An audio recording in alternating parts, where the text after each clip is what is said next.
الحمد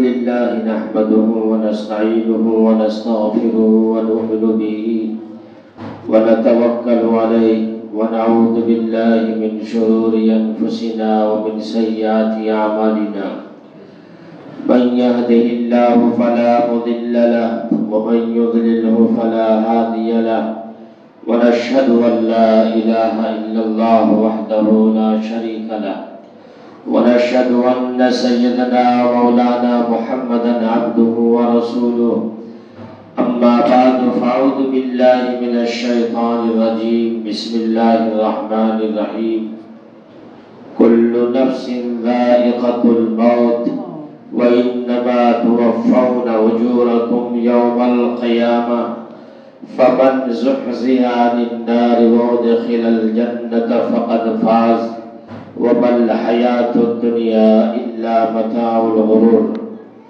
وقال تعالى شهر رمضان الذي أنزل فيه القرآن هدى للناس وبينات من الهدى والفرقان فمن شهد منكم الشهر فليصمه صدق اللہ العظیم. میرے واجب الاحترام قابل قدر بزرگوں اور دوستوں،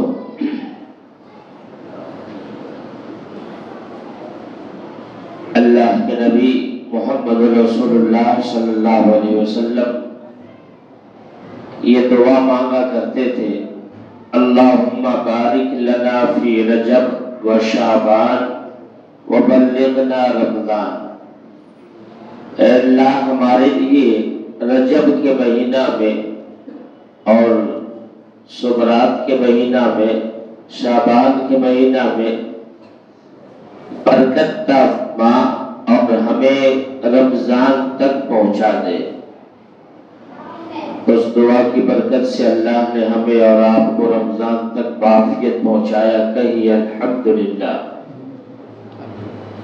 اس وقت کوئی لمبی چوڑی تقریر نہیں کرنی ہے اور نہ ہی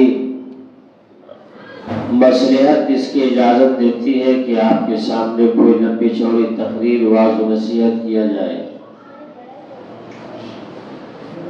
اس لیے کہ جیسے ابھی سورج نکلا ہوا ہے، سورج کے نکلنے پر دن کی روشنی میں کوئی شک نہیں ہے، ایسے ہی آمد رمضان میں اس کی برکت میں کوئی شک نہیں. کیا خیال ہے نا؟ اگر کوئی آدمی کہے کہ ابھی رات ہے تو آپ کیا سمجھیں گے؟ اس کو کیا کہیے گا؟ بیوقوف ہے، پاگل ہے، دن کو رات بتا رہا ہے. ٹھیک اسی طرح سے میرے بھائیوں، جیسے دن کی روشنی میں کوئی شک نہیں ہے، ایسے ہی رمضان کی خیر، برکت، اس کے ثمرات، اس کے برکات، اس کے فیوزات میں کوئی شک نہیں ہے. اللہ ہمیں بھی آپ کو بھی اس سے بہرور اور مستفید ہونے کی توفیق عطا فرمائے. دیکھیے، جو وقت پہلے گزرا یہ وقت بھی بہت ہی تیزی کے ساتھ گزر جائے گا. آئیے اس مبارک مہینے کی برکت سے ایک چیز کا ہم عزم کریں اور ایک چیز کا ارادہ کریں اور پختہ ارادہ کریں کہ انشاءاللہ اس رمضان میں رمضان کی برکت سے ہم عہد کرتے ہیں کہ اس کام کو انشاءاللہ کرنا چھوڑ دیں گے. کرتے ہیں عہد. روزہ کس کا نام ہے؟ روزہ اس کا نام ہے کہ آدمی نہ کھائے نہ پیے اور نہ ہی بیوی سے صحبت کرے، اسی کا نام روزہ ہے. دودھ پینا جائز، شربت پینا جائز، روٹی جائز، بھات جائز، بریانی جائز، پلاؤ جائز، یہ سب جائز ہے. جائز ہے یا نہیں؟ یہ ساری چیزیں جائز ہے، حلال ہے، پاک ہے، طیب ہے. لیکن روزہ کی وجہ سے اور اللہ کے نام پر بھوکا رہنے کی وجہ سے جو چیزیں جائز تھی اس کو ہم نے اپنے اوپر حرام کر لیا. حرام کیا یا نہیں؟ آپ کے لیے ہمارے لیے بریانی کھانا جائز ہے؟ حرام ہے؟ اگر گھر میں بنا ہوا بھی ہو روزے کی حالت میں ہو تو جائز ہے؟ حرام ہے؟ تو جو چیزیں ناجائز تھی، جو چیزیں جائز تھی، اس کو اپنے لیے روزے کے احترام میں ہم نے حرام کر لیا۔ تو میرے بھائیوں، میری آپ سے گزارش ہے کہ جو چیزیں شروع سے حرام تھی، ناجائز تھی، اس کو ہم کیسے جائز کر سکتے ہیں؟ اس کو تو اور اپنی زندگی سے دور کرنے کی ضرورت ہے۔ میں آپ سے پوچھتا ہوں، کیا جھوٹ بولنا جائز ہے؟ کیا غیبت کرنا جائز ہے؟ کیا چغل خوری کرنا جائز ہے؟ کیا بیٹھ کر ادھر ادھر کی باتیں کرنا جائز ہے؟ کیا حسد کرنا جائز ہے؟ کیا کینہ رکھنا جائز ہے؟ کیا بغض رکھنا جائز ہے؟ کیا کسی دوسری کی بہو بیٹی کو دیکھنا جائز ہے؟ جائز ہے۔ رشوت جائز ہے، بولا، اور اسی طرح سے دھوکہ جائز ہے، جھوٹ جائز ہے؟ آپ ہی لوگ فتویٰ دیں، جائز ہے نہیں جائز ہے؟ تو جو چیزیں شروع سے شریعت نے حرام کی ہے، آئیے اس ماہ مبارک کی برکت سے عزم کریں کہ انشاءاللہ نہ ہم جھوٹ بولیں گے، نہ ہم چغلی کریں گے، نہ ہم غیبت کریں گے، نہ الزام تراشی کریں گے، اور نہ ہی بد نظری کریں گے، نہ کسی کی بہو بیٹیوں کو دیکھیں گے، نہ موبائل کے ذریعے سے، نہ ویسے ہی اوپین دیکھیں گے، اور نہ ہی کوئی بیٹھک بات کریں گے۔ جو چیزیں حرام تھی وہ اب بھی حرام سمجھتے ہیں، اور اس کو انشاءاللہ ہم اپنی زندگی سے نکالنے کا عزم کرتے ہیں انشاءاللہ۔ ہوگا ایسا؟ بیماری کے بارے میں آپ ڈاکٹر سے پوچھئے تو بتائیں گے کہ شوگر کتنی بڑی بیماری ہے، پریشر کتنی بڑی بیماری ہے، ہارٹ کتنی بڑی بیماری ہے۔ پھل کا اگر دام معلوم کرنا ہو، اس کی اہمیت معلوم کرنی ہو تو پھل دکان میں جائے تو وہ بتائیں گے۔ ایسے ہی چغلی، غیبت، الزام، جھوٹ، بیٹھک بازی کتنا بڑا گناہ ہے، اس کو علماء اور مفتی بتائیں گے۔ آپ کو کیا پتا ہے؟ آپ تو سوچتے ہیں کہ واہ مزہ آ گیا، آپ تو سوچتے ہیں واہ کیا کہنا ہے، چلتا پھرتا میڈیا ہے، سب کی خبر رکھتے ہیں۔ اگر ہمارا آپ کا اللہ کے اوپر، رسول اللہ صلی اللہ علیہ وسلم پر ایمان ہے تب یہ بات ہم عرض کر رہے ہیں۔ اگر ایمان نہیں تو مسئلہ الگ ہے۔ اگر ایمان ہے تب آقا صلی اللہ علیہ وسلم فرماتے ہیں الصوم جنہ ما لم یخرقھا، روزہ ڈھال ہے عذاب جہنم سے جب تک کہ اس کو بھاڑ نہ دیا جائے۔ قیل یا رسول اللہ، اے اللہ کے رسول، فرمائے روزہ پھٹتا کیسے ہے، روزہ بلاسٹ کیسے ہوتا ہے؟ آپ نے فرمایا چغلی سے، غیبت سے اور جھوٹ سے اس کا روزہ نہ رکھنے سے بہتر ہے۔ میرے بھائیوں، اس کو ہم گناہ سمجھتے نہیں، جرم نہیں سمجھتے ہیں۔ اس لیے اللہ کے واسطے آپ یہ عزم کریں، ارادہ کریں کہ انشاءاللہ رمضان کے پورے فیوز و برکات ہم حاصل کریں گے، اور انشاءاللہ اس طرح کے گناہوں سے ہم بچیں گے، اور نہ ہم کریں گے اور نہ کرنے دیں گے، اور نہ ہی ہم سنیں گے۔ یاد رکھنا چاہیے، اگر امام صاحب کسی کی غیبت کرتے ہیں اتنا ہی حرام ہے جتنا مقتدی سنتا ہے۔ غیبت کرنا جیسے حرام ہے، سننا بھی حرام ہے۔ یہ مسئلہ جانتی ہے؟ جیسے کرنا حرام ہے ویسے ہی سننا حرام ہے۔ یہ اتنا نقصان دہ ہے، اتنا نقصان دہ ہے کہ میں آپ کو بتا نہیں سکتا کتنا نقصان دہ ہے۔ روزہ کے لیے، عبادات کے لیے بہت نقصان دہ ہے، بہت نقصان دہ۔ اللہ سے پناہ مانگے، اللہ سے بچیں، اور ان چیزوں سے بچنے کا عزم کریں۔ اللہ ہمیں بھی بچنے کی توفیق عطا فرمائے اور آپ حضرات کو بھی بچنے کی توفیق عطا فرمائے۔ یہ رمضان، اس میں باریکی کیا ہے؟ باریکی یہ ہے کہ اللہ کے نزدیک یہ مبارک مہینہ اتنی بابرکت ہے، اتنی بابرکت ہے کہ اللہ نے اس مہینے میں تمام کتابیں نازل فرمائی، تمام کتابیں۔ آپ دیکھ لیں، توریت موسیٰ علیہ السلام پر، انجیل عیسیٰ علیہ، زبور داؤد علیہ السلام پر، اور پھر انجیل عیسیٰ علیہ السلام پر، یہ تینوں آسمانی کتابیں اسی رمضان میں اتری ہے، کوئی 3 کو، کوئی 5 کو، کوئی 18 کو۔ اور اس کے علاوہ چھوٹی چھوٹی کتابیں، چھوٹے چھوٹے پمفلٹ، یہ اللہ تعالیٰ نے اسی مہینے میں اتارے ہیں اور اسی مہینے میں بھیجے ہیں۔ اور سب سے بڑی بات یہ ہے کہ اللہ نے آخری کتاب اور فیصلہ کن کتاب اور دستور حیات، منشور حیات، بلکہ انسانی زندگی کے لیے اللہ نے جو آب حیات قرآن کی شکل میں عطا فرمایا ہے، وہ قرآن بھی اللہ تعالیٰ نے اسی مبارک مہینے میں اتارا۔ کہیے الحمدللہ۔ یہ بہت بڑی بات ہے۔ قرآن اللہ کا کلام ہے، اور قرآن جس کے اوپر آیا ہے وہ صاحب قرآن ہے۔ قرآن الفاظ میں اگر پڑھنا چاہے تو مسجدوں میں قرآن موجود ہے، اس کو آپ پڑھیے۔ وہ قرآن اللہ کی کتاب ہے، کتاب کی شکل میں۔ اور اگر کسی کو چلتا پھرتا قرآن پڑھنا ہو تو محمد رسول اللہ صلی اللہ علیہ وسلم کو پڑھے کہ وہ چلتا پھرتا وہ بھی اللہ کا قرآن ہے۔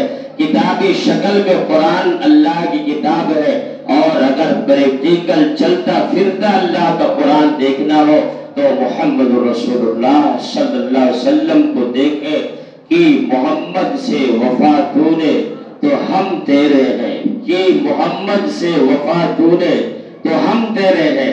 آقا صلی اللہ علیہ وسلم سے وفاداری اگر آپ نے کی ہے تو اللہ بھی آپ کے ساتھ ہے، اللہ کی محبتیں بھی آپ کے ساتھ ہے، اور اللہ کی قدرت بھی آپ کے ساتھ ہے۔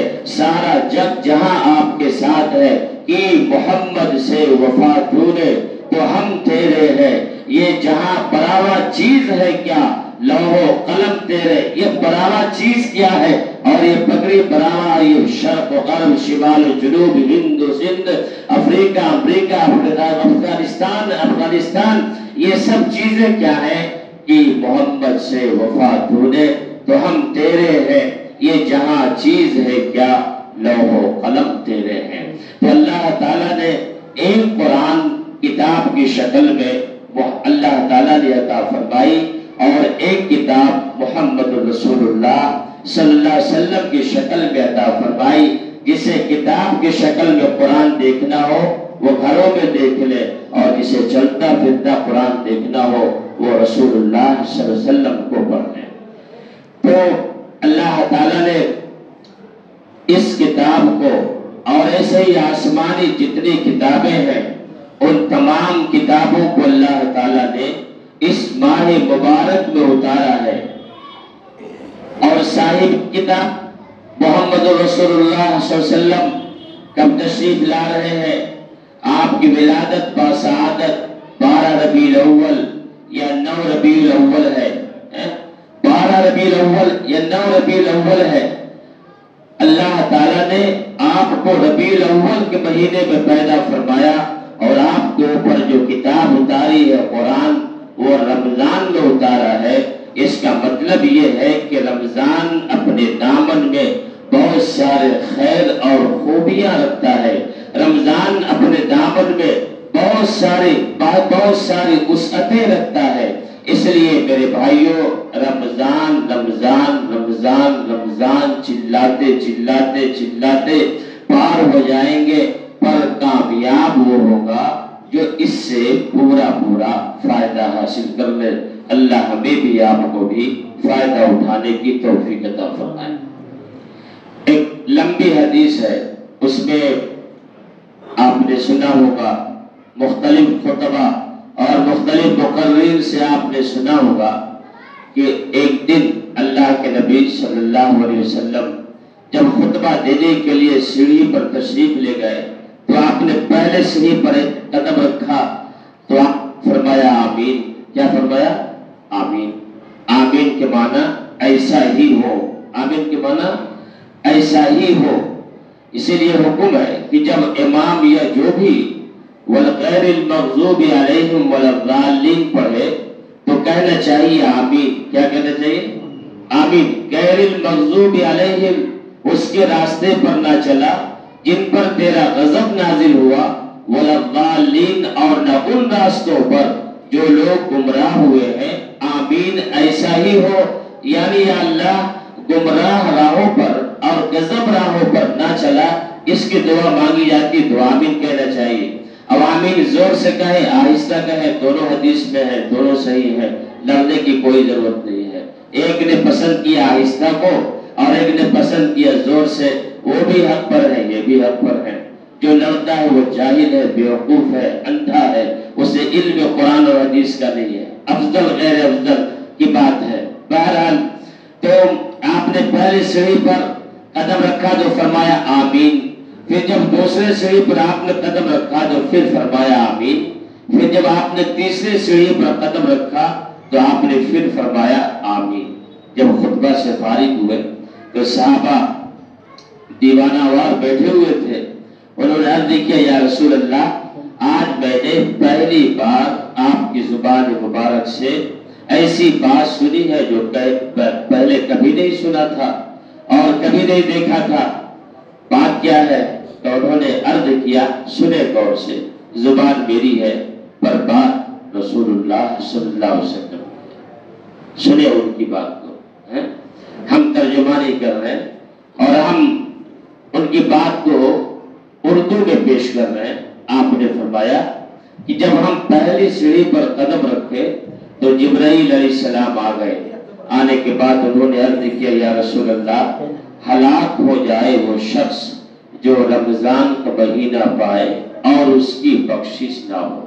تو میں نے کہا آمین. کس نے کہا؟ کس نے کہا؟ ہے نا، ہمارے آپ کی جیسا تو تھے نہیں. کس نے کہا؟ آقا صلی اللہ علیہ وسلم نے فرمایا آمین. اچھا بد دعا کون دے رہے ہیں؟ کون دے رہے ہیں؟ جبرائیل علیہ السلام. جبرائیل علیہ السلام تو فرشتوں کے سردار ہیں، ہے یا نہیں؟ سید الملائکہ ہیں اور اللہ کے رسول صلی اللہ علیہ وسلم سید الانبیاء ہیں. تو فرشتے سید الملائکہ اور ان کی بددعا پر آمین کہنے والے سید الانبیاء محمد رسول اللہ صلی اللہ علیہ وسلم ہیں. اور آپ فرما رہے آمین ایسا ہی ہو. تو کیا خیال ہے آپ کا؟ بچے گا وہ؟ نہیں بچ سکتا ہے. اور یقیناً وہ محروم ہی ہے اور وہ ہلاک ہی ہے جو اس مبارک مہینے میں بھی ہو اور اس کی بخشش نہ ہو اور اللہ اسے معاف نہ کرے اس مہینے کی برکت سے. تو آپ نے فرمایا آمین. پھر دوسرے پر چاہا تو کہا ہلاک ہو جائے وہ شخص جب آپ کا نام آئے اور آپ پر درود نہ بھیجے. کیا نہ بھیجے؟ نبی پر درود سب سے افضل عمل ہے. یہ الگ ہے کہ بات گئی تو ذکر دیتے ہیں، یہ الگ مسئلہ ہے. نبی پر درود سب سے افضل ترین عمل ہے.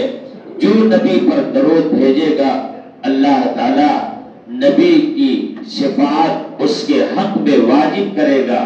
جو نبی پر درود بھیجے گا اس کے چہرے اور شکل پر خوبصورتی آئے گی.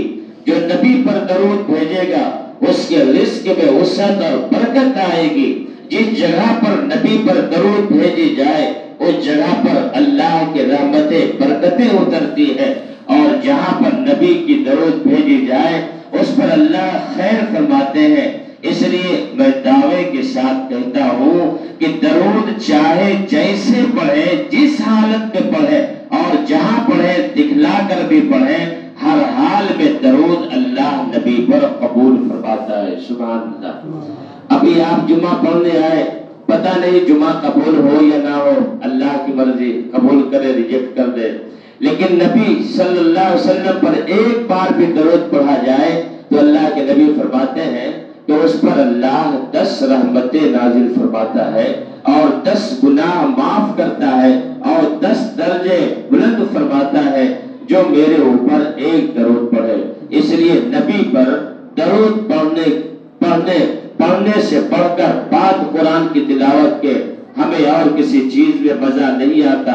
اس لیے میرے بھائیوں، اس مبارک مہینے میں میری آپ سے گزارش ہے، جہاں پر آپ قرآن پڑھیں وہاں پر 10 منٹ 20 منٹ آدھا گھنٹہ محسن انسانیت اور خلاصہ کائنات رہبر اعظم محمد رسول اللہ صلی اللہ علیہ وسلم کی ذات مبارک پر درود بھیجنے کے لیے آپ وقت کو نکالیں۔ انشاءاللہ وہ نکالا ہوا وقت آپ کے لیے مفید اور کارآمد ہوگے۔ درود شریف کیا ہے بتلائیے، کیا ہے درود شریف؟ درود شریف کیا ہے؟ ایک تو درود شریف وہ ہے جو نماز میں پڑھتے ہیں، ہے نا؟ یہ بہت بڑھیا ہے، اسی کو پڑھا کیجئے۔ اگر آپ 100 بار پڑھیں گے تو 15 منٹ لگے گا، 15 منٹ۔ یا پھر اگر یہ نہیں آتا ہے تو پھر آپ صلی اللہ علیہ وسلم صلی اللہ علیہ وسلم صلی اللہ علیہ وسلم یہ 100 بار پڑھ لیں، اور اگر یہ بھی نہ آئے تو پھر یاد کرنے کی کوشش کریں، ہے نا؟ تو یہ چیزیں ہیں درود پڑھنے کی، تو درود پڑھنے کا اہتمام کرنا چاہیے اور اس کی کوشش کرنی چاہیے۔ اور تیسری سیڑھی پر جب ہم نے قدم رکھا تو جبرائیل علیہ السلام آئے، اور آنے کے بعد انہوں نے عرض کیا ہلاک ہو جائے وہ شخص جو اپنی ماں اور باپ میں سے کسی ایک کو یا دونوں کو بڑھاپے کی عمر میں پائے اور اس کی خدمت کر کے جنت نہ لے لے اور جنت حاصل نہ کر لے، وہ بھی نوجوان وہ بھی شخص سے ہلاک ہو جائے۔ تو میں نے کہا آمین۔ یہ بہت مشہور حدیث ہے اور حدیث کی کتابوں میں یہ موجود ہے۔ یہ تینوں بد دعائیں حضرت جبرائیل علیہ السلام نے دی ہیں، اور اس پر جو ہے تائید اور پھر جو ہے تائید اور اس پر آپ نے جو ہے مہر لگائی ہے۔ اس لیے میرے بھائیوں، رمضان المبارک کا مہینہ آپ نے پایا ہے، اللہ کا شکر ادا کریں اور اس میں زیادہ سے زیادہ عبادات کرنے کی کوشش کریں۔ اللہ عمل کی توفیق عطا فرمائے۔ اور عبادات کا سلسلہ جو شروع ہوتا ہے وہ نمازوں کے ذریعے شروع ہوتا ہے، اور پھر اگر آپ دیکھیں تو رمضان اور قرآن، ہے نا؟ رمضان اور قرآن، رمضان کو قرآن سے اور قرآن کو رمضان سے بڑی مناسبت ہے، بڑی مناسبت۔ یہ زکوٰۃ صدقہ وغیرہ تو بعد کی چیزیں ہیں، یہ کوئی ضروری نہیں کہ رمضان ہی میں نکالے۔ رمضان میں نکالنا بہتر ہے، ثواب بڑھ جاتا ہے، لیکن اگر کوئی صاحب نصاب وہ جو ہے شب برات میں ہو جائے، محرم میں ہو جائے، سال ہو جائے تو زکوٰۃ فرض ہو جاتی ہے۔ لیکن رمضان اور قرآن یہ جو ہے دو چیزیں اس کے خاص مناسبت ہیں اور دونوں میں تعلق ہے۔ اس لیے اللہ کے نبی صلی اللہ علیہ وسلم ارشاد فرماتے ہیں من قرأ حرفا من کتاب اللہ فلہ بہ حسنہ والحسنۃ بعشر امثالها لا اقول الف لام میم حرف ولام حرف ومیم حرف۔ آقا صلی اللہ علیہ وسلم ارشاد فرماتے ہیں کہ جو قرآن کا ایک حرف پڑھے اللہ اسے 10 نیکیاں عطا فرماتا ہے۔ آپ فرماتے ہیں کہ الف لام میم میں 3 حرف ہیں، الف 1 لام میم میم میم 3، تو 10 20 30 ہو گئے۔ کتنے ہو گئے؟ 30۔ تو جو آدمی الف لام میم پڑھے گا اللہ اسے 30 نیکیاں عطا فرمائے گا، اور جو 1 پارہ 1.5 پارہ پڑھے اس کو کتنے نیکی ملے گی؟ اور پھر یہ پڑھنے والوں پر اللہ نے خاص نہیں کیا، کیا کیا؟ آپ نے فرمایا کہ جتنا پڑھنے پر ثواب ہے اتنا سننے پر بھی ثواب ہے۔ سبحان اللہ۔ جاہلوں کے لیے راستہ کھلا کہ نہیں؟ جو لوگ پڑھے ہوئے نہیں ہے اور جو کہتے ہیں کہ کیا کرے پڑھے نہیں، ماں باپ پڑھایا نہیں، حالانکہ جھوٹا الزام ہے،